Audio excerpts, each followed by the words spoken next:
Hello, this is my Module 9 reflection. So I think assistive technologies are great. They help students with disabilities in the classroom be able to learn better, help them learn more efficient, and just overall just be successful in class. I haven't had any experiences with assistive technology, mostly just because I'm not a teacher or in the educational environment. Um, I'm going to be working in the hospitals, so I assume I'll probably come into contact with one of these eventually, and I'm kind of excited. I would like to see it hands-on rather than just reading about it and watching videos. The one that I found the most interesting was, I think it was called the Ablenet. I like that you could just control the keyboard and control it in ways that are applicable to various types of students, and how you can control if a letter should be repeated, if a student doesn't have the motor skills to be able to lift their hands. You can control that so it doesn't just drag all of the letters all over the keyboard. I just found it crazy how it all worked.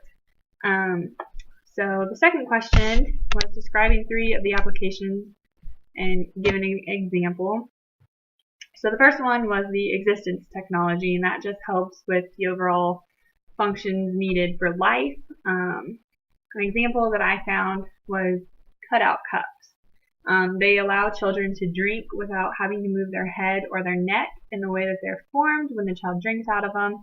It helps with lip movement and closing the mouth. The other one was communication, and I feel like that's kind of, it tells what it is. It's just helping students communicate any way by listening, verbally.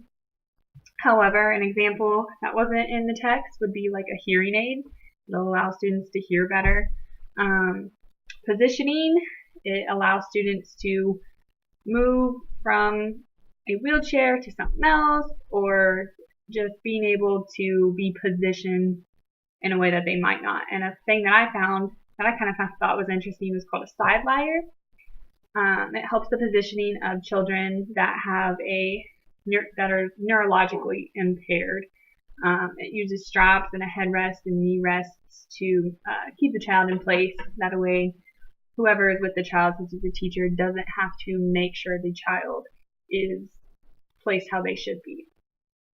The third one asks about an additional assistive technology that wasn't listed, and I found a paper-based computer pen I thought was pretty cool. So what it does is it records and it links audio to what the person writes using the pen and a special paper. It allows the person to take notes while recording the teacher speaking or whoever it may be. Later, the student can go back and listen to any part of the note simply by touching the pen to the parts of the paper. So if they drew like a little picture or a diagram instead of just writing something out, they can simply take the pen and touch that picture that they drew, and it'll start speaking to them and play back what the teacher was saying while that student drew the picture. So this can just help with students that maybe aren't very good at writing or taking notes, or kind of have problems with the memory and can't remember. I found it just on a website. It's called the Great Schooler website. If you just Google it, I'm sure you can probably find it anywhere. But I found that to be really interesting. So, yep. Thank you.